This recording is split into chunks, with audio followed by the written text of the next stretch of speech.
دعا کی اہمیت کے بارے میں، دعا کے ادب کے بارے میں۔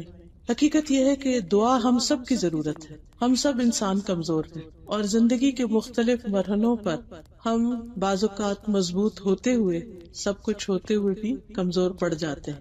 کبھی کوئی بیماری ہمیں آ کر کمزور کر دیتی ہے، کبھی اولاد کا غم، کبھی مالی پریشانی۔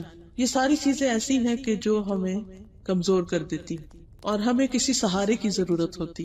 عموماً ہم انسانوں کو اپنا سہارا سمجھتے ہیں، اپنے مسائل بھی ان کے پاس لے کے جاتے ہیں، ان سے حل بھی چاہتے ہیں، لیکن ہم سب کا تجربہ یہی بتاتا ہے کہ بعض اوقات جن انسانوں سے ہم توقعات رکھتے ہیں، ایکسپیکٹیشن رکھتے ہیں، وہ ہماری توقعات پر اس طرح پورا نہیں اترتے۔ وہ ہم سے محبت کرتے ہوئے، ہم سے چاہت رکھتے ہوئے بھی ہماری مدد اس طرح نہیں کر سکتے جس طرح ہم ان سے مدد چاہتے۔ ایسے میں ہمیں ایک ایسی ہستی کے سہارے کی ضرورت ہوتی ہے کہ جو ہمیشہ ہمارے لیے اویلیبل، جو ہماری مدد پر پوری طرح قادر ہو، جو سارے خزانوں کی مالک ہو۔ اور وہ ہم سب جانتے ہیں کہ وہ ہمارے پیدا کرنے والے، ہمارے رب اللہ سبحانہ تعالیٰ کے علاوہ کوئی بھی اور نہیں ہو سکتا، کیونکہ جن انسانوں سے ہم توقعات رکھتے ہیں وہ تو ہماری ہی طرح خود کمزور ہیں۔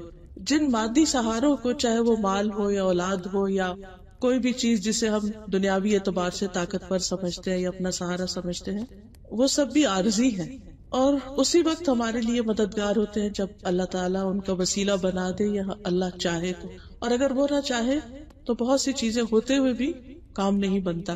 اس لیے اس بات کی بہت شدت سے ہم سب کو ضرورت ہوتی ہے کہ ہم اللہ سبحانہ تعالیٰ کو پکاریں، اس سے مانگیں، اس سے دعا کریں۔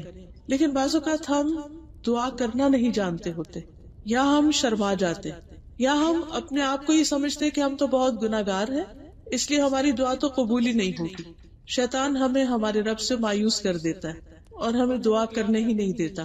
اس لیے بہت ضروری ہے کہ ہم دعا کی اہمیت کو بھی سمجھیں اور پھر اس کے ساتھ ساتھ اس کا طریقہ بھی جانیں تاکہ ہماری دعائیں قبول ہوں۔ قرآن مجید کی جب ابتدا ہوتی ہے سورۃ الفاتحہ سے، اور ہم سورۃ الفاتحہ کے مضامین پر غور کریں تو ہم دیکھتے ہیں کہ سورۃ الفاتحہ دراصل ایک دعا ہی ہے، اور وہ دعا جو ہے اس میں نہ صرف وہ دعا ہے بلکہ دعا کا ادب اور سلیقہ بھی اس میں سکھا دیا گیا ہے کہ اللہ سبحانہ تعالیٰ سے مانگنے کا سلیقہ کیا ہے۔ تو سب سے پہلے تو یہ کہ اس میں اللہ سبحانہ تعالیٰ کی تعریف کی جائے، الحمدللہ۔ پھر یہ کہ اللہ سبحانہ تعالیٰ کے ناموں اور اس کی صفات کو وسیلہ بنایا جائے۔ اسی لیے ہم کہتے ہیں الحمدللہ، سب تعریف اللہ کے لیے ہے، رب العالمین، جو سارے جہانوں کا رب ہے۔ تو رب اللہ سبحانہ تعالیٰ کا نام ہے، اور اس نام کا ہم وسیلہ دیتے ہیں ایک طرح سے کہ تو ہی ہمارا رب ہے، تو نے ہمیں پیدا کیا ہے اور تو ہماری مشکلات سے خوب واقف ہے۔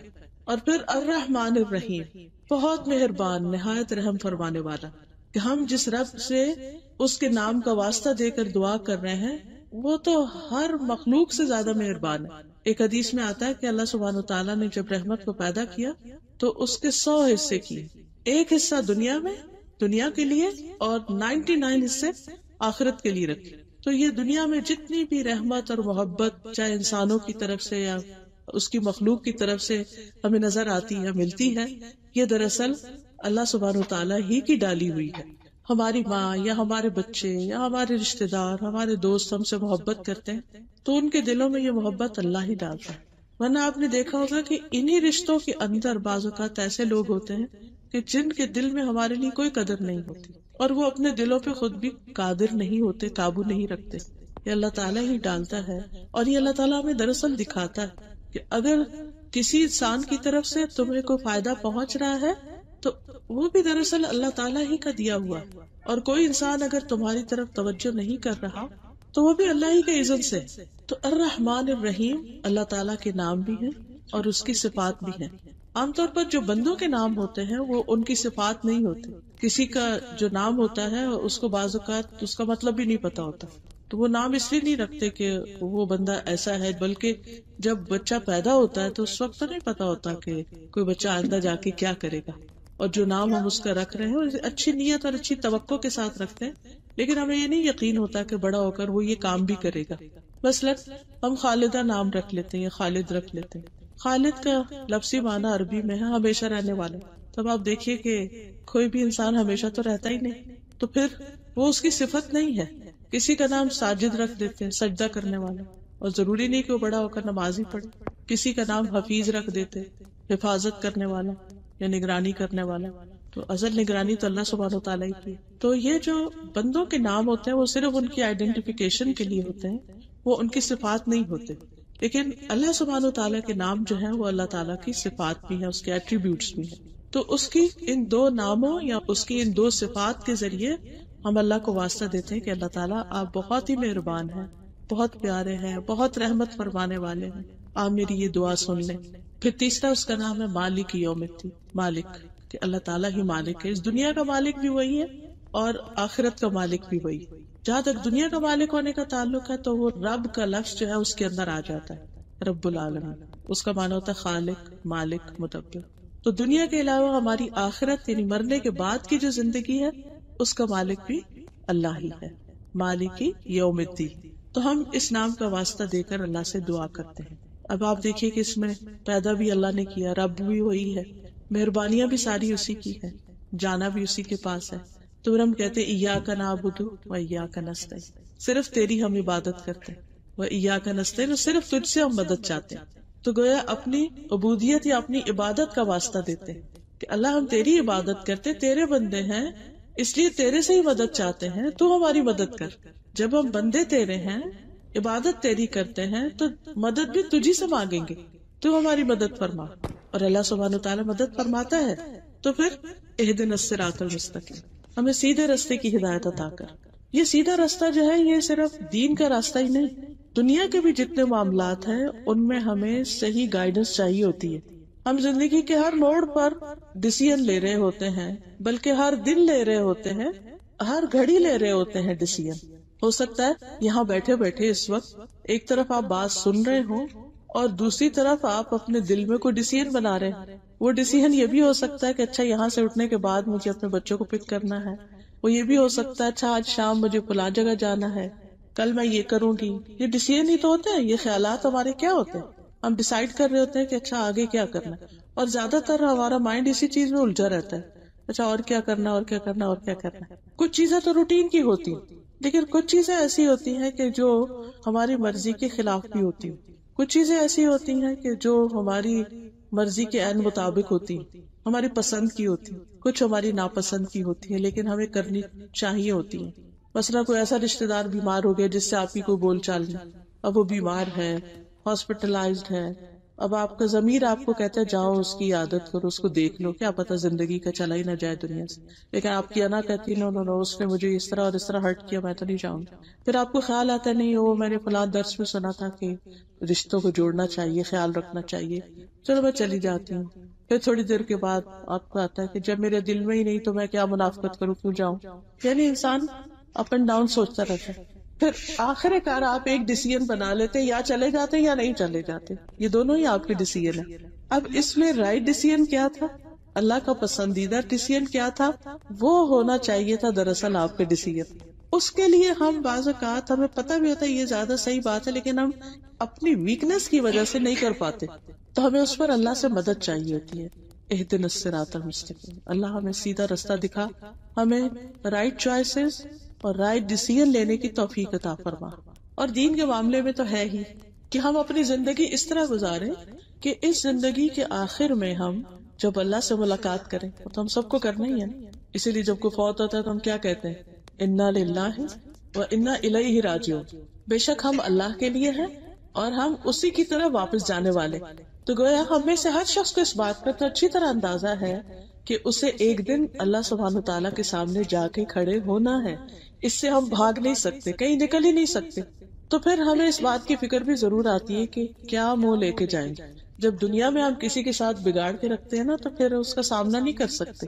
ایک چھوٹا بچہ ہی ہوتا ہے نا، تو اگر ماں کی بات نہیں مانتا یا ماں کے ساتھ کچھ غلط کرتا ہے تو پھر وہ ماں کے سامنے آتے ہوئے کتراتا ہے، شرماتا ہے. تو ہمیں بھی اس بات کی وقتاً فوقتاً فکر تو ہوتی ہے کہ ہم جب فوت ہو جائیں گے، اللہ کے پاس جائیں گے، کیا منہ لے کے جائیں گے. تو پھر بھی ہمارے دل میں ہول اٹھتا ہے تو ہم دعا کرتے ہیں اہدنا الصراط المستقیم، اللہ تعالیٰ آپ ہمیں سیدھا راستہ دکھا دیں.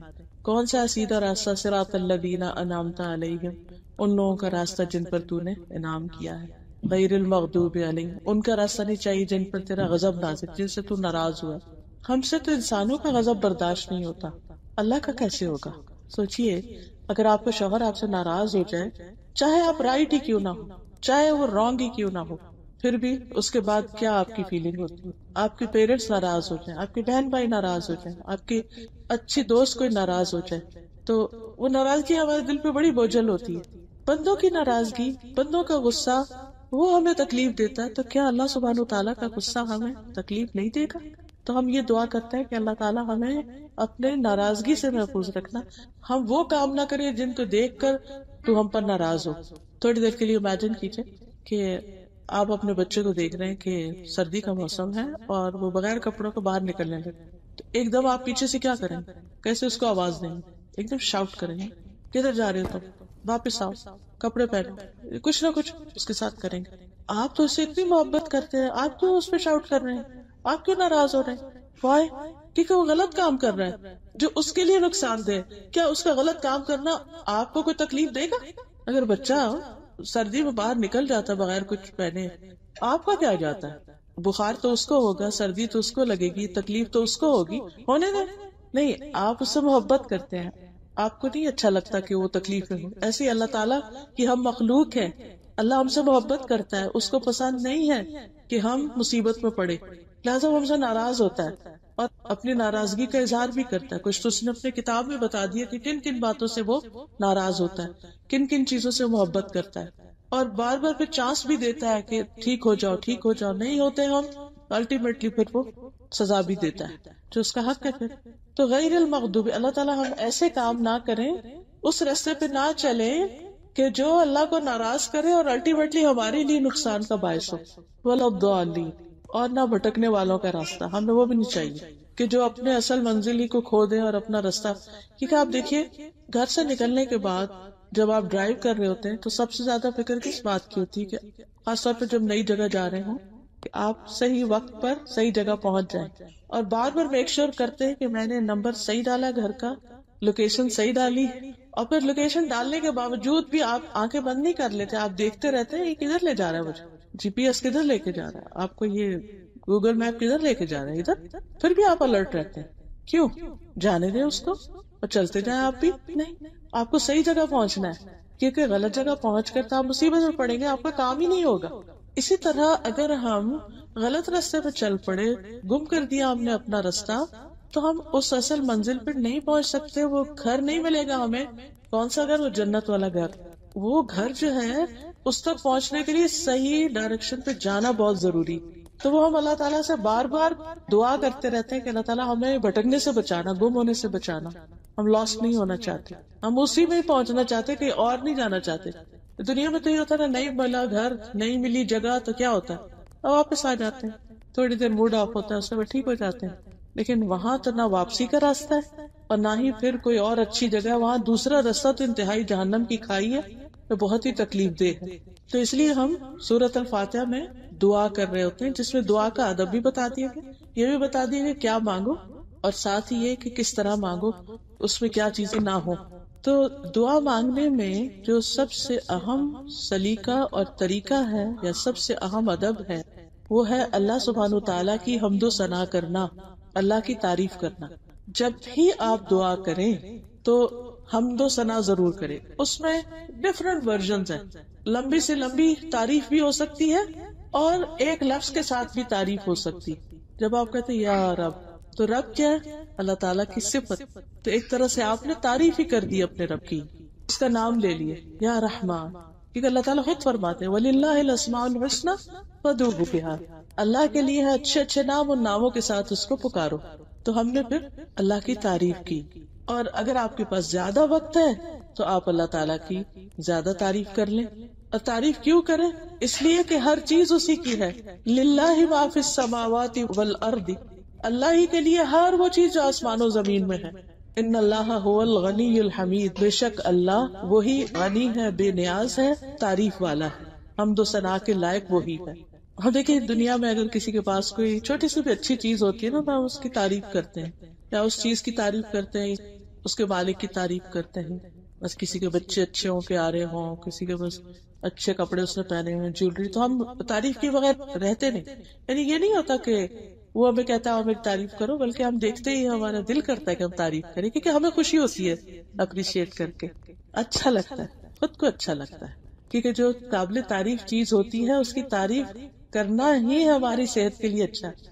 اگر ہم اپریشیٹ نہیں کرنا جانتے تو دراصل اپنے آپ کو ہی پریشان رکھتے ہیں.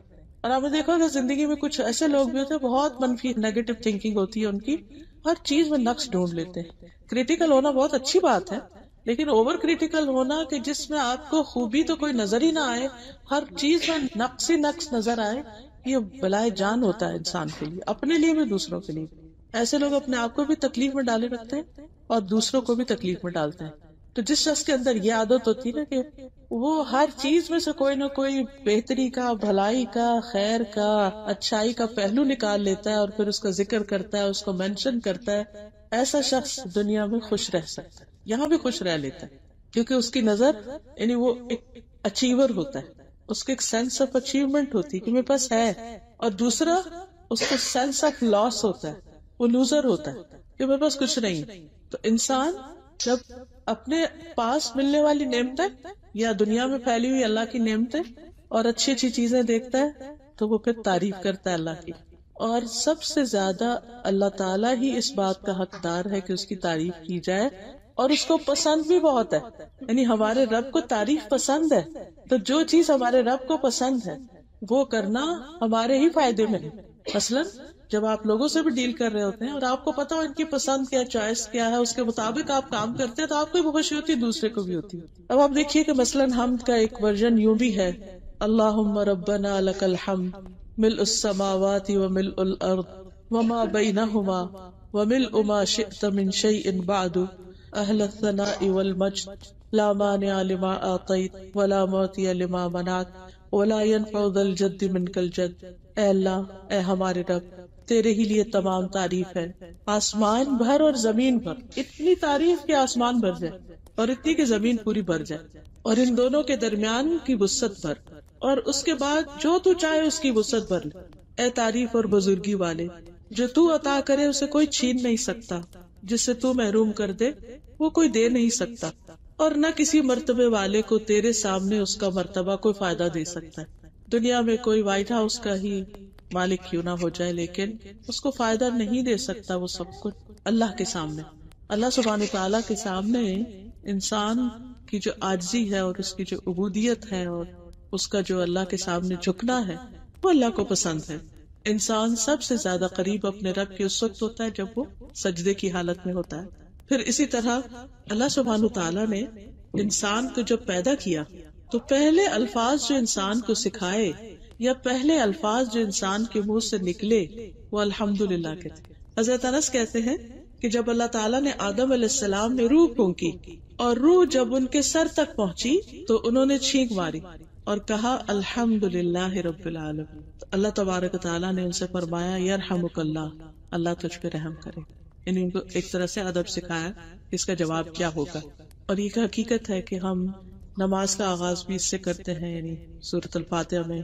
پھر اسی طرح قرآن مجید میں آتا ہے وَهُوَ اللَّهُ لَا إِلَٰهَ إِلَّا هُوَ لَهُ الْحَمْدُ فِي الْأُولَىٰ وَالْآخِرَةِ وَلَهُ الْحُكْمُ وَإِلَيْهِ تُرْجَعُونَ. اور وہی اللہ ہے جس کے سوا کوئی معبود نہیں، اسی کے لیے دنیا اور آخرت میں سب تعریف ہے، اولا بھی، اول بھی اور آخر بھی، اور اسی کے لیے حکم اور اسی کی طرف تم لوٹائے جاؤ گے. پھر اسی طرح آپ دیکھیے کہ سورۃ الفاتحہ جو ہے اس میں آغاز اللہ سبحانہ تعالیٰ کی تعریف سے ہوتا ہے. اور جیسے میں نے پہلے بھی عرض کیا کہ ہم یا تعریف جو ہے اللہ تعالیٰ کو بہت زیادہ محبوب ہے. اسود کہتے ہیں میں ایک شاعر تھا، میں نبی صلی اللہ علیہ وسلم کی خدمت میں حاضر ہوا. میں نے عرض کی یا رسول اللہ، میں نے شعروں میں اپنے رب کی حمد کی ہے، مدح کی ہے. کہ ہمارے یہاں بھی وہ حمد لکھتے ہیں. فرمایا تمہارا رب حمد کو پسند کرتا ہے. رسول اللہ صلی اللہ علیہ وسلم نے فرمایا ما من شیء احب الی اللہ من الحمد. حمد سے بڑھ کر کوئی چیز اللہ کو زیادہ محبوب نہیں. یعنی جب ہم اللہ کی تعریف بیان کر رہے ہوتے ہیں تو یہ چیز اللہ تعالیٰ کو بے حد پسند آتی، بے حد محبوب ہوتی ہے. اور جو لوگ اللہ کی حمد و ثنا کے لیے اکٹھے ہوتے ہیں فرشتے ان کو گھیر لیتے ہیں. آپ نے فرمایا اللہ کے کچھ فرشتے ایسے ہیں جو راستوں میں پھرتے رہتے ہیں اور اللہ کا ذکر کرنے والوں کو ڈھونڈتے رہتے ہیں، پھر جہاں وہ کچھ ایسے لوگوں کو پا لیتے ہیں جو اللہ کے ذکر میں مصروف ہوتے ہیں تو ایک دوسرے کو آواز دیتے ہیں کہ اپنی حاجت کی طرف آؤ۔ فرمایا پھر وہ آسمان دنیا تک اپنے پروں سے ان کو گھیر لیتے ہیں، یعنی فرشتے ان کے اوپر اپنے پر کر لیتے ہیں۔ فرمایا پھر ان کا رب ان سے پوچھتا ہے، حالانکہ وہ اپنے بندوں کے متعلق خود بھی خوب جانتا ہے کہ میرے بندے کیا کہہ رہے تھے۔ وہ جواب دیتے ہیں وہ تیری تسبیح کر رہے تھے، تیری بڑائی بیان کر رہے تھے، تیری حمد کر رہے تھے، تیری بڑائی بیان کرتے تھے۔ اللہ تعالیٰ پوچھتا ہے کیا انہوں نے مجھے دیکھا ہے؟ تو وہ جواب دیتے نہیں، اللہ کی قسم انہوں نے تجھے نہیں دیکھا۔ اس پر اللہ تعالیٰ فرماتے ہیں اگر وہ دیکھ لیتے تو ان کا حال کیا ہوتا۔ فرمایا کہ وہ جواب دیتے ہیں کہ اگر وہ تیرا دیدار کر لیتے تو تیری عبادت اور بھی زیادہ کرتے، تیری بڑائی اور ہم سب سے زیادہ بیان کرتے، تیری تعریف سب سے زیادہ کرتے۔ پھر اللہ تعالیٰ ان سے پوچھتے کہ وہ کیا مانگتے ہیں؟ فرشتے کہتے ہیں وہ جنت مانگتے ہیں۔ اللہ تعالیٰ پوچھتے ہیں جنت کو دیکھا؟ کہتے ہیں نہیں۔ فرشتے کہ جنت کو دیکھ لے تو کیا کریں؟ تو وہ کہتے ہیں کہ اگر وہ جنت کو دیکھ لیتے تو اور بھی زیادہ اس کی تمنا کرتے۔ پھر وہ اسی طرح جہنم کے بارے میں کہ اگر وہ اسے دیکھ لیتے تو اس سے سب سے زیادہ بچتے۔ تو اللہ سبحانہ وتعالیٰ پھر انہی فرشتوں کو گواہ بنا کے فرماتے ہیں کہ میں نے ان کو بخش دیا، ایسے لوگوں کو جو بیٹھ کے میری تعریف کر رہے، ذکر کر رہے، تسبیح کر رہے، میں نے ان کو بخش دیا۔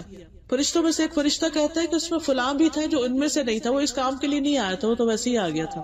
اللہ تعالیٰ فرماتے ہیں یہ وہ لوگ ہیں جن کی مجلس میں بیٹھنے والا بھی نامراد نہیں ہوتا، یعنی اس کو بھی حصہ مل جاتا ہے۔ پھر یہ یاد رکھیے کہ ہم جتنی اللہ کی تعریف زیادہ کریں گے قیامت کے دن اتنا ہی مقام زیادہ ہوگا۔ حدیث میں آتا ہے افضل عباد اللہ تعالی یوم القیامت الحمادون، قیامت کے دن اللہ کے افضل بندے وہ ہوں گے جو کثرت سے اللہ کی حمد بیان کرنے والے ہیں، یعنی جو جتنی زیادہ تعریف کرے گا اتنی ہی زیادہ اللہ کی قربت پائے گا۔ پھر اسی طرح ہم اللہ کی حمد میں ایک تو کہتے ہیں نا الحمدللہ اور ایک کہتے ہیں سبحان اللہ۔ سبحان اللہ کا مطلب ہے اللہ تعالیٰ پاک ہے ہر عیب سے، نقص سے۔ اس سے اس کی حمد یا اس کی تعریف کی کمپلیشن ہوتی ہے، یعنی ایک تو ہے کہ اللہ کی تعریف ہے کیونکہ وہ ایسا اور ایسا ہے، اور ایک یہ ہے کہ اللہ تعالیٰ کی تعریف اس بنا پر کہ اس کے اندر کوئی بھی نقص اور عیب نہیں ہے۔ تو عموماً ہم پڑھتے ہیں یہ کلمہ سبحان اللہ و بحمدہ سبحان اللہ العظیم، پاک ہے اللہ ساتھ اپنی تعریف کے، پاک ہے اللہ جو بہت ہی عظیم ہے۔ اور یہ جو کلمات ہیں دو، سبحان اللہ و بحمدہ سبحان اللہ العظیم، حدیث میں آتا ہے دو کلمے ایسے ہیں جو رحمان کو بہت محبوب ہیں، اللہ کو بہت پیارے ہیں۔ اللہ کو حمد بہت پیاری ہے نا، تو اس میں کمپلیٹ حمد ہے، سبحان اللہ بھی اور و بحمدہ بھی۔ فرمایا ایسے کلمات ہیں جو رحمان کو بہت محبوب ہیں، زبان پہ بہت ہلکے پھلکے، لیکن قیامت کے دن ترازو میں بہت بھاری ہوں گے۔ تو اس لیے ان کلمات کی ہمیں کثرت کرنی چاہیے، خصوصاً اگر ہم کوئی دعا کرنے لگے تو اس سے پہلے کچھ دفعہ پڑھ لیں۔ اور ہے بھی سبحان اللہ و بحمدہ ایک کلمہ اور سبحان اللہ العظیم دوسرا کلمہ۔ اور پھر یہ کہ زبان پہ بولنے میں مشکل نہیں، کچھ الفاظ ایسے ہوتے ہیں کہ جو مشکل سے ہی زبان پہ چڑھتے ہیں، آپ سب نے نوٹس کیا ہوگا، چاہے اردو کے ہوں، انگریزی کے ہوں، عربی کے ہوں، ان کو پڑھنے میں ہمیں مشکل ہوتی ہے۔ اور خصوصاً جب شروع میں کوئی چیز سیکھ رہے ہوتے ہیں، جیسے بچے ہیں تو ان کو آپ ایک چیز اتنی دفعہ کہلواتے ہیں، اتنی دفعہ کہلاتے ہیں جب جا کر ان کی زبان پہ چڑھتی ہے۔ لیکن اگر آپ بچوں سے بھی کہیں نا سبحان اللہ کو تو ایزیلی کہیں گے، آسانی سے کہہ دیں گے، مشکل نہیں ہوگی ان کو، بلکہ ان کو بچپن سے سکھا دینا چاہیے۔ عموماً میری کوشش ہوتی ہے کہ بچے جیسے گاڑی پر بیٹھے ہیں تو آپ کو اچھا چلے جنت میں ٹریز لگائیں، سبحان اللہ کہیں، سبحان اللہ پڑھنا شروع کریں۔ تو واقعی کچھ بچے کافی دیر تک سبحان اللہ انگلیوں پہ گن گن کے پڑھ رہے ہوتے ہیں، کیونکہ عادت اگر بچپن سے پڑھ جائے تو بڑے ہو کر ذکر کرنا مشکل نہیں ہوتا۔ اور پھر یہ کہ چونکہ آسان ہے، ہلکے ہیں، ان کا فائدہ بہت ہے۔ اور میزان کتنا ہے؟ میزان سے مراد وہ اسکیل ہے جو قیامت کے دن ہوگا، اس میں بہت بھاری ہوں گے۔ اس کے بارے میں حدیث میں آتا ہے کہ قیامت کے دن اتنے بڑے بڑے اسکیل رکھے جائیں گے کہ اگر آسمان اور زمین کو اس میں رکھ کے تولا جائے تو وہ بھی اس کے اندر آ جائیں گے۔ سوچئے وہ اسکیل کتنا بڑا ہوگا جس میں زمین اور آسمان بھی سما جائیں، تولے جائیں۔ فرشتے پوچھیں گے یا رب یہ ترازو کس کے لیے وزن کرے گا؟ یعنی اتنا بڑا ترازو یہ کیا اس میں رکھنا ہے نا؟ اللہ تعالیٰ فرمائیں گے میں اپنی مخلوق میں سے جس کے لیے چاہوں گا. فرشتے کہیں گے سبحانک ما عبدناک حق عبادتک، اے اللہ تو پاک ہے، ہم تیری عبادت ویسی نہ کر سکے جیسی کرنے کا حق ہے. یعنی تیرے پاس دینے کے لیے، ثواب کے لیے تو اتنا کچھ ہے، لیکن ہمارے پاس اللہ کو دینے کے لیے کتنا وقت ہے، کتنی عبادت ہے، کتنا ذکر ہے، کتنی تلاوت ہے، کتنا صدقہ خیرات ہے، ہم سب اچھی طرح جانتے ہیں ہم کیا کریں. ہماری بیسٹ چیزیں دنیا کے لیے، بیسٹ ایفرٹ، ٹائم، منی، بچے، ہر چیز، کہ وہ جو وہاں ملنے والا ہے اس کی طرف توجہ کم ہے. تو بہرحال فرشتے اگر یہ کہہ رہے سبحانک ما عبدناک حق عبادتک، اور وہ فرشتے جو دن رات اللہ کی تسبیح کرتے انہوں نے کبھی کوئی غلط بات منہ سے نکالی ہی نہیں، تو ہم کہاں کھڑے. تو بہرحال سبحان اللہ جب انسان کہتا ہے تو اس کا مطلب یہ ہے کہ اللہ سبحانہ و تعالی ہر کمزوری سے پاک ہے، ہر عیب سے پاک ہے، ہر شریک سے پاک ہے، کوئی اس جیسا نہیں. اس کو موت نہیں آئے گی، اس کو نیند نہیں آتی، اس کو اونگ نہیں آتی، اسے کسی کی مدد نہیں چاہیے، وہ ہر چیز میں پرفیکٹ ہے، ساری صفات میں کامل. یعنی انسان میں ہوتا ہے نا کہ کوئی ایک چیز، ہم سب کو پتا ہے کہ ہماری کچھ اسٹرینتھس ہوتی ہے، کچھ ویکنیسز ہوتی ہیں. اللہ سبحانہ تعالیٰ کی کوئی ویکنیس نہیں، ساری ہی اسٹرینتھس ہیں. جتنی بھی اس کی صفات ہیں جو انسانوں کو معلوم ہے ان سب کے اندر وہ پرفیکٹ ہے. اللہ تعالیٰ کو نہ تھکاوٹ آتی، نہ بوریت ہوتی. پھر اللہ تعالیٰ مخلوق کی مشابہت سے پاک ہے، یعنی مخلوق میں سے، کریشن میں سے کوئی ایسا نہیں جو اللہ کی طرح ہو. پھر اسی طرح ہم کہتے ہیں سبحان اللہ العظیم، تو اللہ تعالیٰ کی عظمت بیان کرتے ہیں کہ اللہ تعالیٰ بہت بڑا ہے. لہو ما فی السماوات و ما فی الارض وہو العلی العظیم. آیت الکرسی میں ہم بار بار یہ کہہ رہے ہوتے ہیں. پھر ہم دعا بھی مانگتے ہیں اللہ کے چہرے کا وسیلہ دے کر جس سے بڑی کوئی چیز نہیں. اعوذ بوجہ اللہ العظیم الذی لیس شیء اعظم منہ، کہ میں اللہ کے چہرے کی پناہ لیتا ہوں جس سے بڑی کوئی چیز، عظیم کوئی چیز نہیں، عظمت والی کوئی چیز نہیں. پھر اسی طرح اللہ تعالیٰ اپنی صفات میں عظیم ہے، اپنی قدرت میں عظیم ہے، عرش عظیم کا مالک ہے. جو چیز بھی اس کے ساتھ اس سے متعلق ہے ان سب کے اندر عظمت ہے. پھر یہ بھی یاد رکھیے کہ تسبیح اگرچہ ہم والنٹریلی کرتے ہیں لیکن اس کا ہمیں حکم بھی دیا گیا ہے. خاص طور پر نبی صلی اللہ علیہ وسلم کو سبح اسم ربک الاعلی، اپنے رب کے نام کی تسبیح کریں جو سب سے بلند ہے، الاعلی ہے. اور ایک اور جگہ پر فسبح بحمد ربک وکن من الساجدین. ایک اور جگہ پر یا ایھا الذین آمنوا اذکروا اللہ ذکرا کثیرا وسبحوہ بکرۃ واصیلا. اے لوگو جو ایمان لائے اللہ کو بہت زیادہ یاد کرو، صبح اور شام اس کی تسبیح کرو. تو الحمدللہ ہم نمازوں میں بھی جو لوگ نماز کی پابندی کرتے ہیں وہ اس حکم کو مانتے ہیں. سجدے میں سبحان ربی الاعلی کہتے ہیں، رکوع میں سبحان ربی العظیم کہتے ہیں. پھر اسی طرح صبح و شام کی دعاؤں میں اللہ کی تسبیح کر رہے ہوتے ہیں. نبی صلی اللہ علیہ وسلم نے فرمایا کہ آسمان چرچرا رہا ہے اور اس کا حق ہے کہ وہ چرچرائے. قسم اس ذات کی جس کے قبضے میں محمد صلی اللہ علیہ وسلم کی جان. وہاں ایک بالش جگہ بھی ایسی نہیں جہاں کوئی فرشتہ اپنی پیشانی رکھے اللہ کی حمد کے ساتھ اس کی تسبیح نہ کر رہا ہو. پھر زمین اور آسمان کی ساری چیزیں اس کی تسبیح کرتی ہیں. قرآن مجید میں آتا ہے تسبح لہ السماوات السبع والارض ومن فیہن. ساتوں آسمان اور زمین اور جو اس کے اندر ہے سب اس کی تسبیح کر رہے ہیں، اللہ کی حمد و ثنا بیان کر رہے ہیں. وَإِن مِّن شَيْءٍ إِلَّا يُسَبِّحُ بِحَمْدِهِ وَلَٰكِن لَّا تَفْقَهُونَ تَسْبِيحَهُمْ. کوئی چیز ایسی نہیں کہ جو اس کی تسبیح نہ کرتی لیکن تم ان کی تسبیح سمجھتے نہیں. پھر اسی طرح ملائکہ والملائکۃ یسبحون بحمد ربہم. حاملین عرش جو ہیں، جو عرش اٹھائے ہوئے فرشتے ہیں، الذین یحملون العرش ومن حولہ یسبحون بحمد ربہم، جو فرشتے عرش اٹھائے ہوئے ہیں، جو اس کے آس پاس ہیں، سب اپنے رب کی حمد کے ساتھ اس کی تسبیح کر رہے ہیں.